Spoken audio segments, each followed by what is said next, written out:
Few names left such a deep mark on the 20th century as Mao Tse-Tung. From a peasant in Hunan province to the undisputed leader of China, his path was marked by wars, radical reforms, internal conflicts, and absolute power. But how did an unknown young man become the center of a revolution that would forever change Chinese history? What was the journey between the mountains of Shaoshan and the command of a country with over 1 billion people? In this video, you'll uncover Mao's complete journey, his origins, rise, controversial decisions, and the legacy that still shapes modern China. This is not a political opinion, it's a deep dive into the facts, and the story begins long before his face appeared on murals and coins. At the end of the 19th century, China was still a weakened empire, marked by instability, famine, and foreign interventions.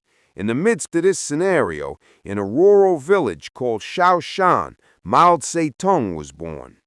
The son of peasants, he grew up in a country immersed in internal crises and imminent transformations. Chinese society lived between tradition and the winds of revolution. It was on this unstable ground that the foundations of the mind that would change the country's destiny were formed. This is the complete history of Mao Tse-Tung, from birth to death. Childhood, youth, and early influences. Mao Tse-Tung was born on December 26, 1893, in the village of Shaoshan in Hunan Province, south-central China. At that time, the Chinese Empire was in its final years under the Qing dynasty, weakened by foreign invasions and internal uprisings. Mao was the son of a relatively prosperous peasant, Mao Ye-chang, and grew up among rice fields under a strict household. His father was stern and authoritarian, demanding discipline and hard work, while his mother, Wen Chi-mei, was more compassionate and religious. Mao's childhood was deeply shaped by this family contrast. Despite agricultural duties, he learned classical Chinese in a local school. From his earliest readings, he showed curiosity toward reformist ideas and questioned traditional order. This early environment would heavily influence his future vision of China. At the age of 8, Mao began attending a Confucian school where he studied classical Chinese morals and literature. However, his relationship with Confucianism was complex. While he absorbed its discipline, he rejected its blind obedience and rigid hierarchies. As a teenager, Mao witnessed firsthand the effects of the Xinhai Revolution, which in 1911 toppled the imperial regime and established the Republic of China. The political collapse left a strong impression on him. From then on, Mao distanced himself from classical education and sought knowledge in modern and Western sources. He read authors such as Adam Smith, Rousseau, Darwin, and especially Marx, albeit at an introductory level. Exposure to these ideas, combined with national chaos, sharpened his desire for change. In 1913, Mao enrolled at the Hunan Normal School in Changsha, where he trained to become a teacher. During this period, he immersed himself in political and philosophical debates, joining reading clubs and intense student discussions. There, he interacted with peers influenced by nationalist and anarchist tendencies in a time when China was searching for direction after the imperial fall. In Changsha, Mao also encountered more structured socialist ideas, particularly communism. The Chinese Communist Party had not yet been founded, but its ideology was beginning to circulate among intellectuals. The combination of rural poverty, state disarray, and Western influence placed Mao at a critical ideological crossroads. Should the system be reformed or destroyed? During World War I, Mao observed how the European powers were tearing each other apart. He saw in that global conflict a sign of capitalism's failure, reinforcing his revolutionary leanings. In 1918, he graduated and moved to Beijing, securing a job at the library of Peking University. There, he met key intellectuals like Li Dejiao and Chen Duxiu, who were instrumental in spreading Marxism in China. It was in this environment that Mao had direct contact with Marxist-Leninist thought and began attending emerging communist circles. Beijing exposed him to a new world of political theory and revolution in the midst of a collapsing nation. At 25, Mao was still an unknown figure, but steadily becoming a young man determined to transform China. Despite living in major cities like Changsha and Beijing, Mao never lost sight of the countryside. He believed true revolutionary power would come from the peasants. While many intellectuals focused on the urban working class, Mao saw untapped potential in China's rural majority. His thought began to diverge from orthodox European Marxism, paving the way for what would later be called Maoism. This distinct vision of communism, centered on the peasantry, would define his future leadership. At the time, China was predominantly rural, and peasants lived under extreme exploitation with no land or education.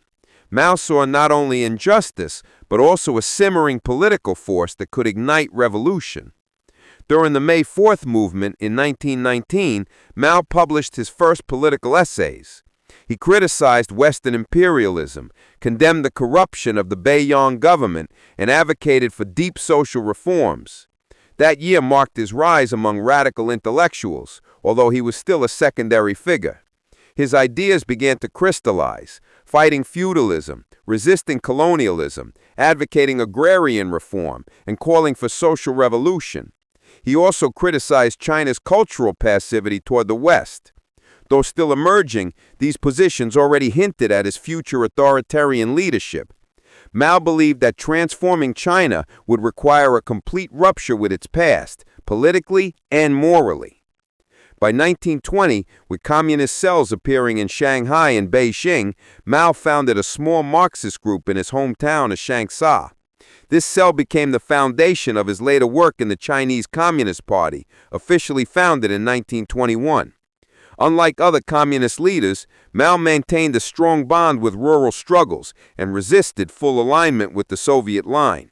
He advocated for a version of communism tailored to Chinese reality, rooted in local struggles rather than international directives. This distinct thinking would later put him at odds with the Comintern. But for now, it was just the beginning of a journey that would transform not only his life, but that of an entire nation. From student to revolutionary. In July 1921, Mao Tse-Tung took part in the founding Congress of the Communist Party of China, held secretly in Shanghai. The event brought together only 13 representatives from different regions of the country, reflecting the early and fragile stage of the movement.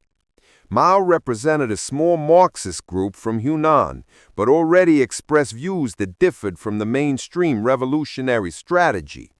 While most delegates closely followed Soviet models and focused on the urban working class, Mao emphasized the importance of the peasants. At that point, his view was still a minority opinion. Even so, the founding of the party marked a personal milestone for him, the official beginning of his organized struggle to transform China. In the following years, Mao returned to Hunan and intensified his political activities. He organized unions, encouraged strikes, and established night schools for rural workers. At the same time, he wrote articles advocating for peasant mobilization and criticizing the communist movement's dependence on Russia. His actions put him in direct conflict with local authorities, making him a target of political persecution. Mao constantly moved between cities, sometimes in disguise to avoid capture. This period of underground activism deepened his connection to rural workers and exposed him to the real hardships of the Chinese people. First-hand experience with peasant suffering further shaped his political thinking. During this time, Mao began rejecting the idea of an exclusively urban revolution, which dominated European Marxist thought. He believed that in a society like China, overwhelmingly rural, peasants would be the true engine of the Chinese Revolution.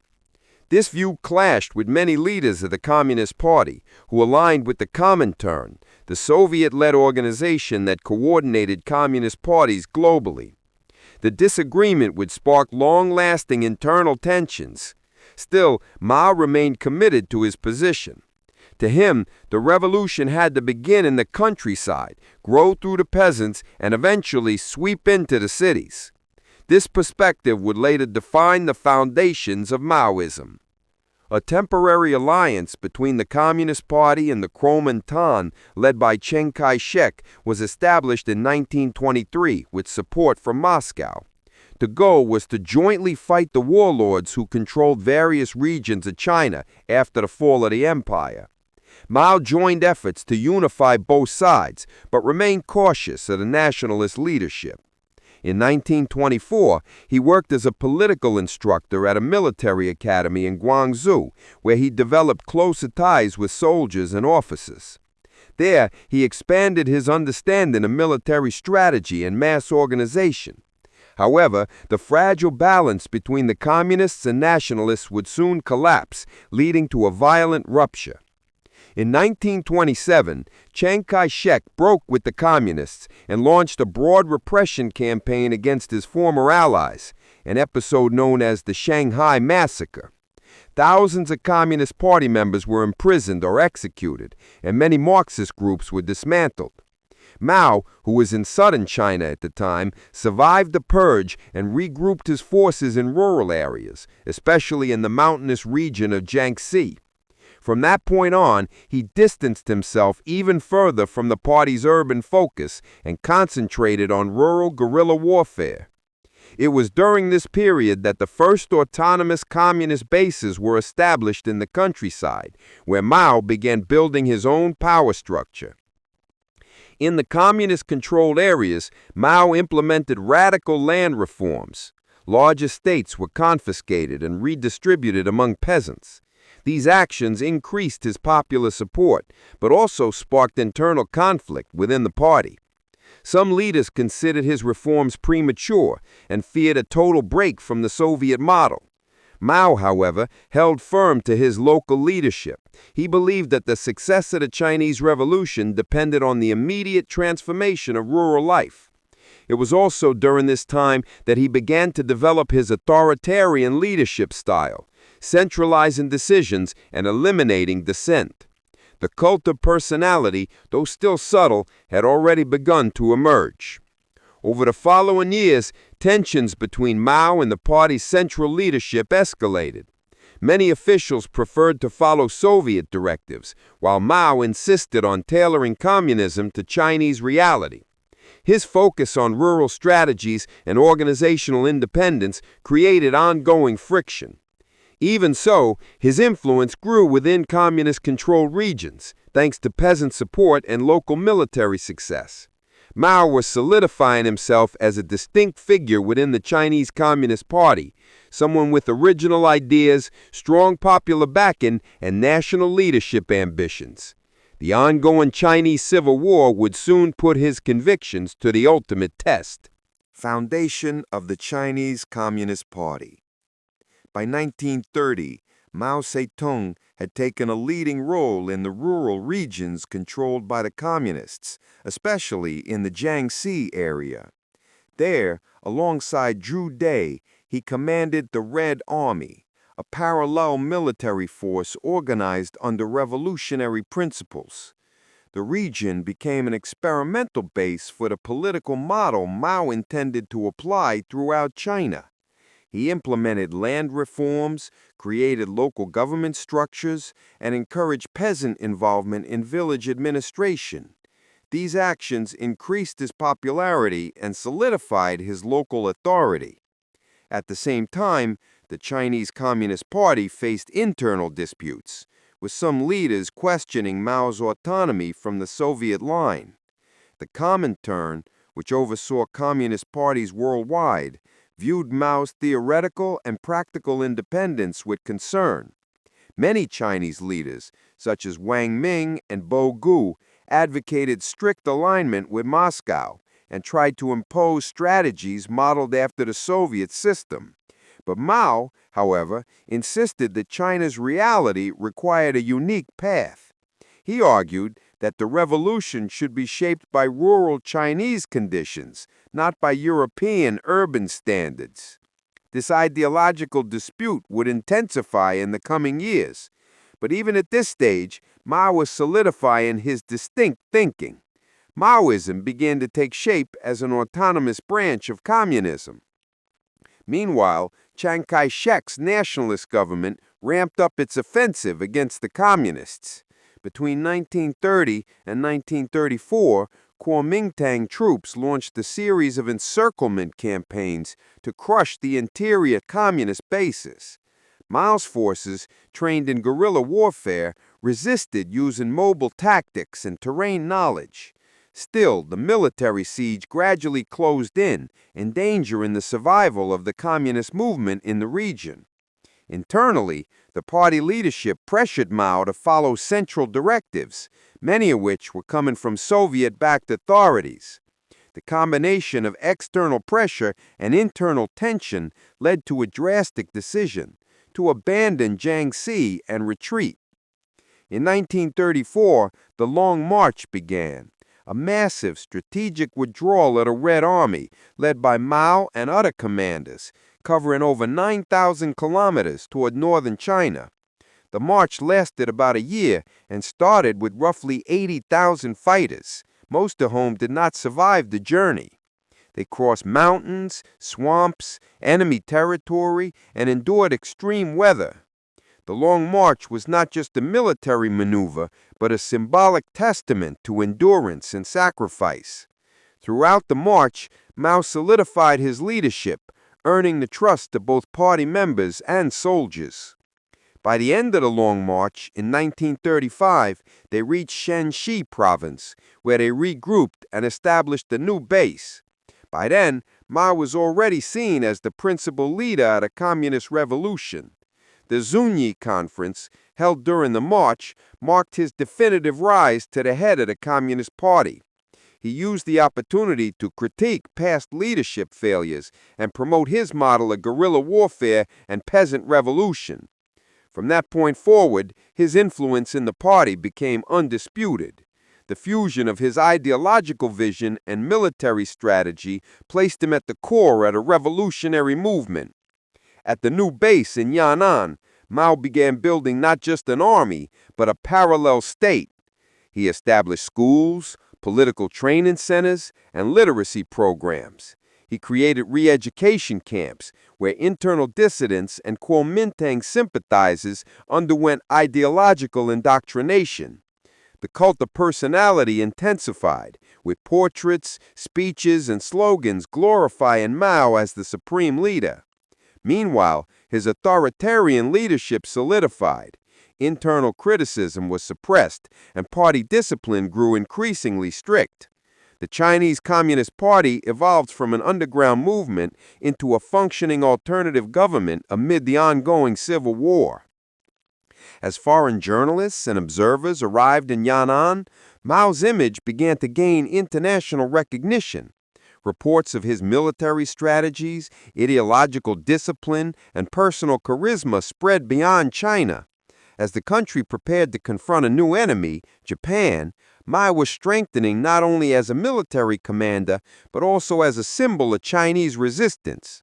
His speeches gained reach, and his ideas resonated among intellectuals, peasants, and soldiers alike. The revolutionary figure who had once been confined to rural China was now becoming a national icon. From this point on, the story of Mao Tse-Tung would intertwine with the major global events of the 20th century. The war against Japan. The Japanese invasion of Manchuria in 1931 was a prelude to a broader conflict that would place China at the center of World War II in the East. While the Kuomintang, led by Chiang Kai-shek, hesitated to directly confront Japan, Mao Tse-Tung saw the foreign aggression as a strategic opportunity. Although the Communist Party was still seen as a rebel force, Mao understood that fighting the invaders could elevate his image as a true national defender. In 1937, with the beginning of the Second Sino-Japanese War, the Communists and Nationalists formed a new temporary alliance, the Second United Front, to fight a common enemy. This cooperation, however, was marked by mutual distrust and internal disputes. The communist base in Yan'an became a center of resistance during the conflict. Mao reorganized the Red Army, now called the Eighth Route Army, and directed its actions against Japanese troops, primarily through guerrilla tactics. At the same time, he expanded the Communist Party's political and administrative influence among the peasantry. The war against Japan gave Mao the perfect excuse to further consolidate his authority. He used the vacuum left by the nationalists in rural areas to set up new local governments under communist control. The communist guerrillas' actions in occupied areas began to earn respect from the population. During the war years, Mao also refined his propaganda strategy. With support from intellectuals and journalists who settled in Yan'an, he promoted his image as a leader committed to national liberation and anti-imperialist resistance. During this period, his cult of personality became more defined. Books, songs, posters, and speeches glorified his leadership. The narrative portrayed Mao not just as a political figure, but as the very symbol of Chinese resistance. Through press, radio, and popular education, his ideas spread widely, reinforcing his position as a real alternative to Chiang Kai-shek's government. Although the alliance with the nationalists was officially in place, indirect confrontations continued. Mao kept a close watch on the Kuomintang movements, fearing that once the war ended, Chiang would once again turn against the communists. As a result, Mao invested in military expansion, ideological indoctrination, and the strengthening of communist-controlled regions. Yan'an functioned as a parallel state, with justice systems, agricultural production, schools, and military training. This period was crucial in shaping the future People's Republic of China. The decisions Mao made during the war cemented his role as supreme leader and long-term strategist. Internationally, Mao's image also gained more traction. Foreign correspondents like Edgar Snow, author of Red Star Over China, helped build a favorable portrayal of the communist leader to Western audiences. Mao was depicted as a progressive reformer and defender of Chinese independence, contrasting with Chiang Kai-shek's image of authoritarianism and corruption. This global projection boosted Mao's prestige, and by the end of the war, placed the communists in a strong position to shape China's political future. While the world focused on Europe's battles, Mao was gaining ground at home, militarily and morally. By the end of World War II in 1945, the communists were significantly stronger than they had been at the war's start. They controlled vast areas of inland China, had broad popular support, and maintained a disciplined and ideologically unified army. Mao had turned a foreign war into a platform for internal growth. The Communist Party had evolved from a revolutionary group into a national force with political and military legitimacy. Mao's authoritarian leadership had solidified, as had the cult of personality around him. The next step was the final confrontation with the Kuomintang, a civil war that would determine the future of modern China. Mao Tse-Tung's participation in the war against Japan extended beyond the battlefield. He understood that the conflict was also a contest of narratives, alliances, and political positioning. He expanded his influence without fully breaking with the nationalists, using the war to consolidate power and advance his long-term vision. This period showcased his strategic ability. While confronting an external enemy, he laid the groundwork for an internal and decisive confrontation. The victory over Japan would not end China's struggles. On the contrary, it would open the path to the bloodiest stage of the conflict between Mao and Chiang Kai-shek. Communist victory in the Civil War. The end of World War II in 1945 marked the beginning of the final stage of the Chinese Civil War. The alliance between Mao Tse-Tung and Chiang Kai-shek quickly collapsed, and armed confrontations between communists and nationalists spread across the country. The Chinese Communist Party, now strengthened both militarily and politically, launched a decisive offensive. The Red Army, reorganized as the People's Liberation Army, grew in size, morale, and structure. Mao, increasingly established as the supreme leader, commanded a war machine driven by ideology, discipline, and peasant support. Meanwhile, the Kuomintang suffered from internal corruption, desertions, and a loss of urban support. Between 1946 and 1949, the Civil War escalated to a national scale. The Communist Party, operating from rural bases, began conquering key cities in northern and central China. Mao's strategy was clear: surround the cities from the countryside and gradually break the central government's resistance. Major battles took place, such as Huaihai and Pinjin, in which the Communists demonstrated logistical strength and military effectiveness. Mao combined military actions with propaganda. Wherever his forces went, they implemented land reforms and gained rural support. This mix of weapons and ideology was essential in weakening the nationalists and consolidating communist gains. Throughout the conflict, Mao also solidified his authoritarian leadership style. All strategic decisions passed through him, and any internal opposition was swiftly removed. The cult of personality intensified. His writings were studied, speeches recited, and his image revered as the symbol of the new China. Maoist doctrine spread through party ranks and among soldiers of the People's Liberation Army. Meanwhile, Chiang Kai-shek lost control even in historically nationalist areas. Worn down by prolonged war and declining public trust, he was defeated not just militarily, but also politically. China was on the verge of regime change. On October 1, 1949, after the capture of Beijing and the nationalist government's retreat to Taiwan, Mao Tse-Tung proclaimed the founding of the People's Republic of China. It took place in Tiananmen Square, in front of a massive crowd that hailed him as the leader of a new era. With this declaration, the long Chinese Civil War came to an end, and a new chapter in the country's history began. The Republic of China, led by Chiang Kai-shek, would survive only on the island of Taiwan, while the mainland came under the full control of the Chinese Communist Party under Mao's absolute leadership. He was no longer just a revolutionary. He was now a head of state. The founding of the People's Republic was followed by a wave of immediate reforms.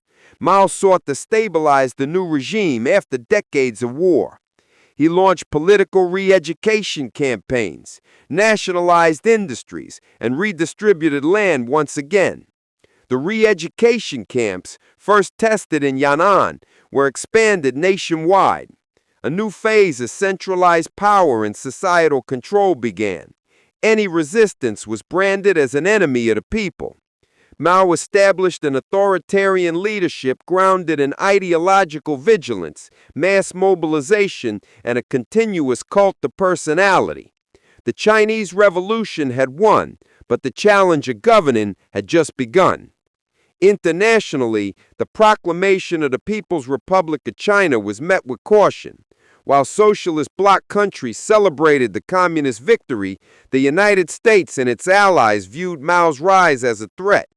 China became, alongside the Soviet Union, the second major communist power in the world, shifting the geopolitical balance of the Cold War. Domestically, Mao sought to distinguish his model from the Soviet one, even while maintaining strategic alliances. He believed China had its own path, and that included political, cultural, and economic decisions rooted in its rural reality. Thus began the era of Maoism as a doctrine of state power.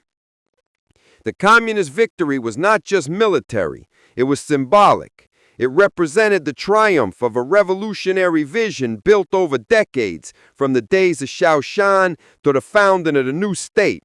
Mao Tse-Tung, once the son of a peasant from a forgotten village of imperial China, had become the supreme leader of one of the world's largest nations. The Chinese Communist Party now held total control over mainland China, closing the era of dynasties, unstable republics, and fragile coalitions. The future was now in Mao's hands, and history entered a new phase, marked by ambitious reforms and colossal challenges. Reforms and the Great Leap Forward. After taking control of China in 1949, Mao Tse-Tung launched a series of reforms to transform the nation from an agrarian society into a modern industrial power. The first phase of the new government focused on consolidating power and rebuilding the economy. Heavily inspired by the Soviet model, China implemented 5-year plans, nationalized industries, and centralized economic decision-making. The Chinese Communist Party extended its reach into every layer of society. Mao, as supreme leader, was the face of the new order. His vision of an egalitarian, modern, and powerful China guided the direction of the state. Over time, however, Mao sought even more radical change. In 1958, Mao launched the Great Leap Forward, a nationwide campaign to rapidly industrialize China and boost agricultural production. The plan called for complete collectivization of agriculture and promoted revolutionary production methods, including backyard furnaces in rural areas. People's communes were established, where thousands of peasants lived, worked, and ate together under strict state supervision. The goal was to eliminate private property, accelerate economic growth, and prove that China could surpass even Western powers. Initial enthusiasm was widespread, but it quickly gave way to disaster. The production targets were unrealistic, and party officials often falsified reports to please Mao. As a result, decisions were made based on inflated figures. Thousands of peasants were forced to abandon farming to produce low-quality steel and makeshift furnaces. Meanwhile, the food distribution system collapsed, and actual harvests dropped dramatically. Between 1959 and 1961, famine spread across the country. Estimates suggest that between 15 and 45 million people died as a direct consequence of the Great Leap Forward, making it one of the worst humanitarian disasters of the 20th century. Despite the severity of the crisis, information was tightly controlled. Mao avoided acknowledging mistakes, and the Communist Party treated any criticism as a threat to the revolution. Re-education camps remained active, and those who questioned the government's policies were often sent there. Still, some party leaders began distancing themselves from Mao's decisions. Figures like Liu Shaoqi and Deng Xiaoping gained prominence as they attempted to stabilize the economy and limit the damage. Sensing a decline in his political influence, Mao temporarily stepped back from direct governance, but not for long. The Great Leap Forward had profound consequences for Chinese society. Beyond the death toll, trust in the central government was shaken, and Mao's cult of personality suffered its first major setback. Nonetheless, millions still saw him as the great helmsman of the revolution. Official propaganda continued to portray him as the nation's guiding force, even as quiet reforms were made to mitigate the damage. Collectivization was partially reversed, and more pragmatic leaders adjusted economic policies. But Mao had no intention of staying in the background. Soon, he would return with an even more radical campaign. During this time, Mao began to distance himself from party leaders who would embrace more moderate positions. He viewed these reforms as a betrayal of the original revolutionary principles. The Great Leap Forward deepened his desire to regain full control over the party and the ideological direction of China. Tensions between the party's pragmatic and radical factions were growing. Mao saw himself as the sole protector of the revolution and feared that internal bureaucracy would distort his national project. This belief would drive him to launch the Cultural Revolution in the coming years. Thus, the Great Leap Forward became a turning point. On one hand, it solidified the authoritarian nature of Mao's regime and demonstrated the state's ability to control the lives of millions. On the other, it revealed the dangers and limitations of ideology-driven centralized planning. Mao did not retreat. On the contrary, the catastrophe convinced him that the revolution had to go deeper. The failure of the Great Leap Forward did not end his leadership. It set the stage for a new and aggressive chapter in China's history. The Cultural Revolution. In 1966, Mao Tse-Tung launched the Cultural Revolution, a nationwide campaign whose stated goal was to purify the Chinese Communist Party and eliminate capitalist and reactionary elements that, in his view, had infiltrated the government and society. In practice, the movement was also a strategy to reclaim full control over the party, which Mao felt was slipping from his hands after the failures of the Great Leap Forward. He called on the youth to mobilize, encouraging the formation of groups known as the Red Guards. These fanatical youth attacked schools, destroyed symbols of the past, and denounced teachers, intellectuals, and even their own family members. The campaign spread rapidly across China, plunging the country into deep social chaos. Books were burned, temples destroyed, artwork erased, and traditional customs abolished. Millions were publicly humiliated, persecuted, or sent to re-education camps. Mao encouraged the Red Guards to act with radicalism, even if it meant dismantling entire institutions. The hierarchy at a Communist Party was shaken, schools and universities were shut down, and traditional education was replaced with ideological indoctrination. The Mao revolution had to be continuous, and any resistance was treated as treason. The cult of personality reached its peak during the Cultural Revolution. Mao's image was everywhere, on posters, flags, newspapers, songs, and speeches. The Little Red Book, filled with his quotations, became mandatory reading at all levels of society. Quoting his words was a sign of loyalty. Questioning them was grounds for punishment. Mao was treated almost as a sacred figure, and any criticism of him was seen as an attack on the nation itself. Ideology replaced debate, and blind obedience became the norm. Thousands of Communist Party members were expelled or imprisoned. The political system revolved entirely around the figure of the leader. Within the party, the Cultural Revolution also served as a tool for purging rivals. Figures like Liu Shaoqi and Deng Xiaoping were removed, publicly humiliated and imprisoned. Liu would die later in harsh conditions. Deng would undergo political re-education before returning to public life. The repressive machinery was aggressively used against any real or perceived opposition. Mao not only regained absolute control of the Communist Party, but also destroyed any possibility of dissent.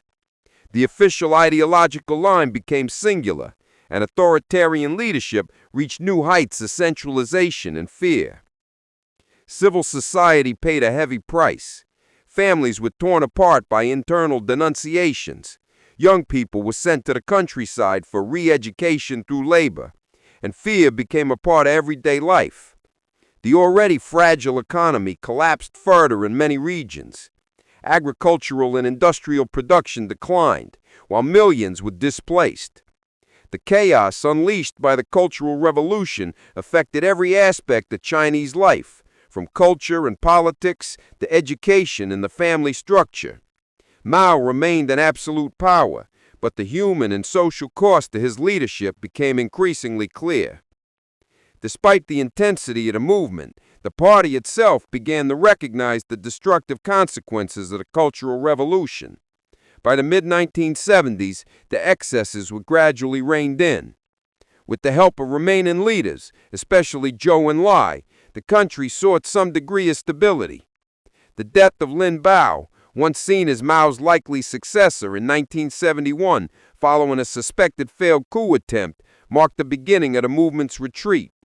Still, Mao resisted any attempt to curb the revolution. For him, keeping the population in constant mobilization was a way to prevent stagnation in the communist project. By the end of the Cultural Revolution in the late 1970s, China was deeply scarred. Institutions had been dismantled. Education had regressed, and millions of lives had been destroyed. Yet Mao remained atop of power. His authoritarian leadership had spanned decades, survived internal crises, and purged his opposition. But the country he ruled was exhausted. The Cultural Revolution had not revived the revolutionary ideal. It had exposed its limits. The final chapter of Mao Tse-Tung's life was approaching, the end of his journey and the beginning of a new cycle for China. Decline in influence and return. By the late 1960s, although still the official leader of China, Mao Tse-Tung began to feel the effects of the damage caused by the Cultural Revolution. China's institutions were weakened, the economy was declining, and the people were exhausted. Inside the Chinese Communist Party, fatigue with Mao's radicalism was growing. Premier Zhou Enlai, a highly respected figure, acted as a mediator, trying to rebuild the country without directly confronting Mao. Other pragmatic officials also began reorganizing the economy and stabilizing governance. Mao, observing these shifts, started withdrawing from the day-to-day administration of the state. During this period, Mao's health began to deteriorate. He suffered from various illnesses, including respiratory and cardiac conditions. Despite this, his public image was carefully maintained, and the cult of personality remained intact. Technical decisions were increasingly made by second-tier leaders, while Mao focused on ensuring his ideological vision was not abandoned. The gradual return of Deng Xiaoping after years of punishment and re-education signaled the party's attempt to restore administrative competence. Mao allowed Deng's reintegration, but cautiously. He feared that pragmatism would overshadow revolutionary ideology. In the early 1970s, China also began reshaping its foreign policy. The rapprochement with the United States, culminating in President Nixon's visit in 1972, marked a significant strategic shift. Mao, though not directly involved in every negotiation, played a decisive role in reopening diplomatic relations. The move was interpreted as a maneuver to counterbalance Soviet influence, as Sino-Soviet relations had deeply deteriorated. This showed that even in poor health, Mao remained politically sharp and in control of China's strategic direction. Domestically, the death of Zhou Enlai in 1976 marked a rupture between Mao and the rest of the party leadership. Zhou's funeral sparked widespread public mourning and veiled protests, interpreted as indirect criticism of the Cultural Revolution.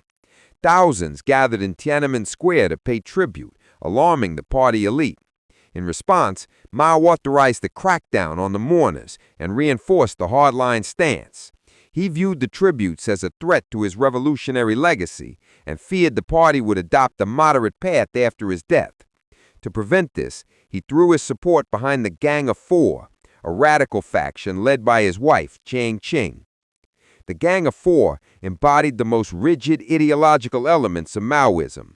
Mao believed that with their backing, he could preserve the principles of the Cultural Revolution and keep communist doctrine tightly controlled.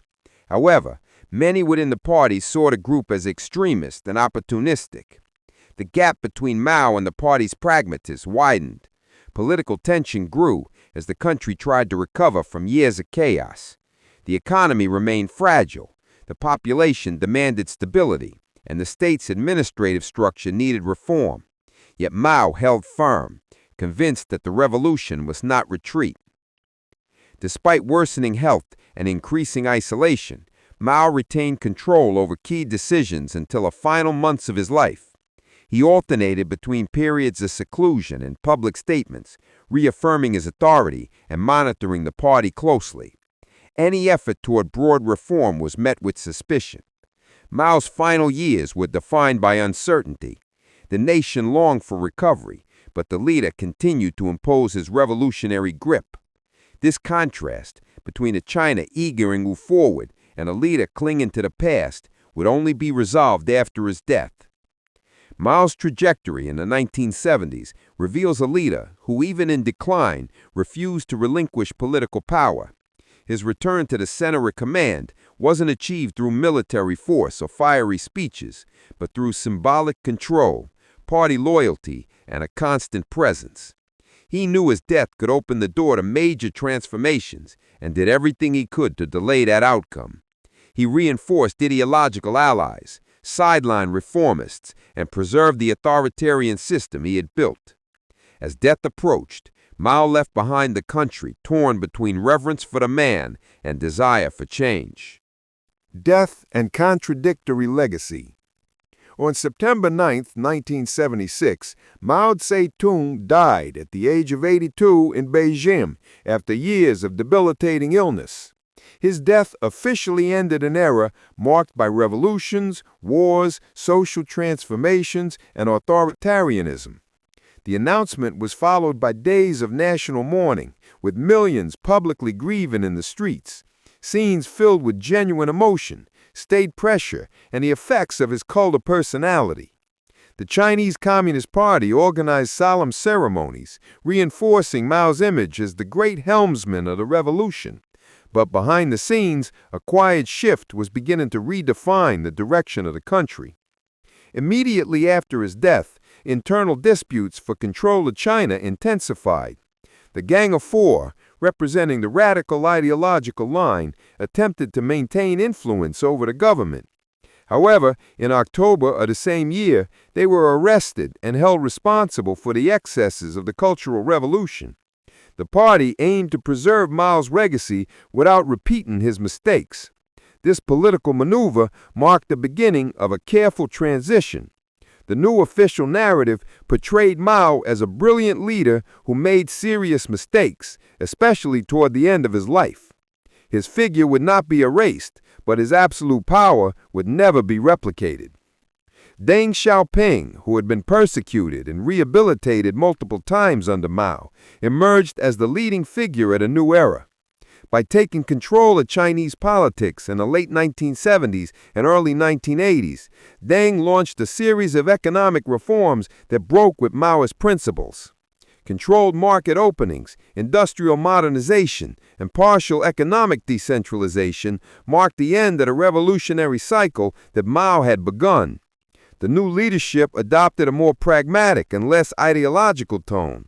Still, Mao remained revered in official symbols, preserved in portraits, school books, and collective memory. Mao's legacy became a subject of debate both inside and outside China. To some, he was the man who unified the nation, expelled invaders, ended feudalism, and gave modern China its identity. To others, his authoritarian rule, the disasters of the Great Leap Forward, and the violence of the Cultural Revolution placed him among the most controversial rulers in history. China's official narrative eventually settled on a formula. Mao was 70% right, 30% wrong, an attempt to balance reverence for the founder of the People's Republic with the need to move in a different direction. In the decades that followed, China underwent profound transformations. It became one of the world's largest economies, joined international trade blocs, expanded its global influence, and embraced market practices, all under the rule of a party that still defines itself as communist. Mao's image remained visible. His portrait still hangs in Tiananmen Square, and his words are still cited in official speeches. Yet, 21st century China has drifted far from the original blueprint Mao had envisioned. The country maintains his figure as a national symbol, but follows a path he might no longer recognize as his own. Mao's funeral marked not just the death of a man, but the end of an era. With him, the last figure from the revolutionary generation in Civil War leadership passed away. China entered a new phase, now focused more on economic growth than ideological mobilization. Institutions began to be rebuilt, foreign policy was redefined, and Chinese society began a slow and controlled process of opening. Maoism as a living doctrine gave way to a pragmatic China, still anchored in its revolutionary past, but moving decisively toward a different future. Mao died in power, never having been formally challenged within the party. His grip on China's 20th century history was absolute. From a peasant in Shaoshan to supreme leader of the People's Republic, his path shaped the lives of over 1 billion people. His legacy remains ambiguous, marked by symbolic triumphs and human tragedy. History has not erased his influence, but neither has it ignored his failures. Mao was not just a man, he was an entire historical cycle, closed by his death, yet still echoing in the decisions of the present. The man, the symbol, the impact. The story of Mao Tse-Tung is not only that of a political leader, but of a symbol shaped over decades amid wars, revolutions, and profound upheavals. From his early years in Shaostung, still during the final phase of the Chinese Empire, to his death as the absolute head of the People's Republic of China, Mao personified the most radical transformation cycle the country ever faced. No other name was so directly linked to the construction of a new order in China as his. And even after his death, his presence would continue to influence not only domestic politics, but also China's image in the world. Mao was responsible for unifying a country fragmented by civil wars and foreign invasions. He defeated the Kuomintang, expelled foreign influences, and established a centralized regime under the control of the Chinese Communist Party. Under his leadership, the country transitioned from a feudal and agrarian structure to a highly ideological and authoritarian state organization. However, this unification came at an immeasurable human cost. Millions died from famine, persecution, war, and internal purges. Mao believed that transforming China required sacrifice, and he led this process with a firm hand, allowing no room for opposition or pluralism. His figure was elevated to the status of a myth.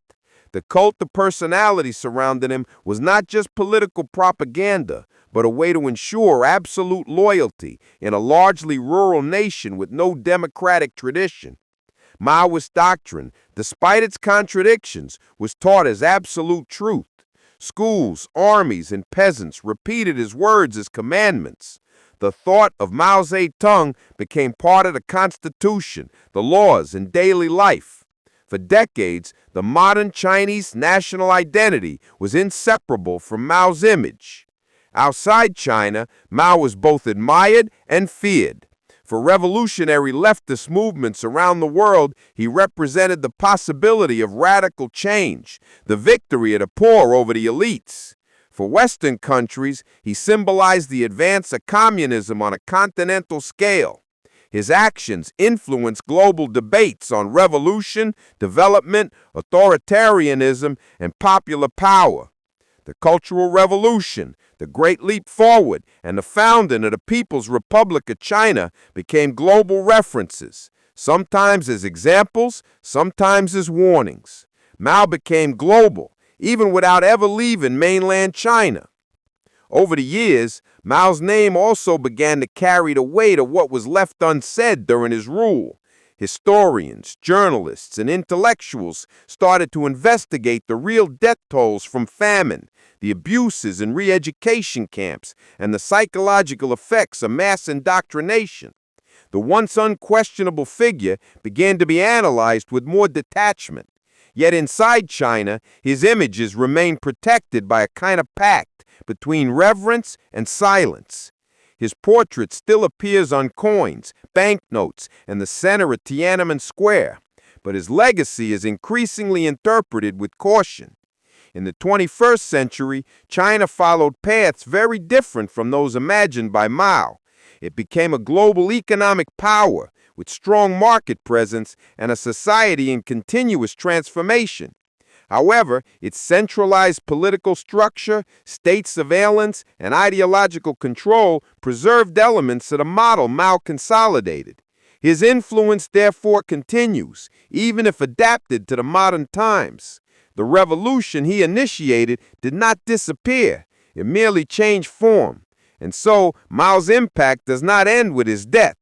He remains both a shadow and a mirror of a nation still negotiating with its past. In the end, Mao Tse-Tung is one of the most influential, controversial, and unforgettable figures in modern history. His name carries the weight of revolutionary achievements and human tragedies. His thoughts shaped the country and inspired others. His face became an icon, and his journey a record not of morality, but a reality. The complete history of Mao is not simple, not linear, and not conclusive. It is, above all, the portrait of how a single man could lead an entire people through paths of rupture, hope, destruction, and reconstruction, a cycle that, though closed, still lives on in the collective memory of China. Mao Tse-Tung died in 1976, ending a journey that spanned the fall of the Chinese Empire, internal wars, foreign invasions, and a founding of a new national order. His life became intertwined with the major events of China's 20th century history. From peasant to head of state, he led profound transformations in the countryside, politics, and culture of the country. He launched massive campaigns, faced internal conflicts, broke with allied powers, and shaped the identity of a new China. His figure remained preserved, though reinterpreted by later generations. With his death, a cycle came to an end, not just of a man, but of a revolutionary era. Mao's story does not end with a period, but with echoes that still resonate. If you enjoyed this dive into history, leave a like, subscribe to the channel, and turn on notifications to keep following along.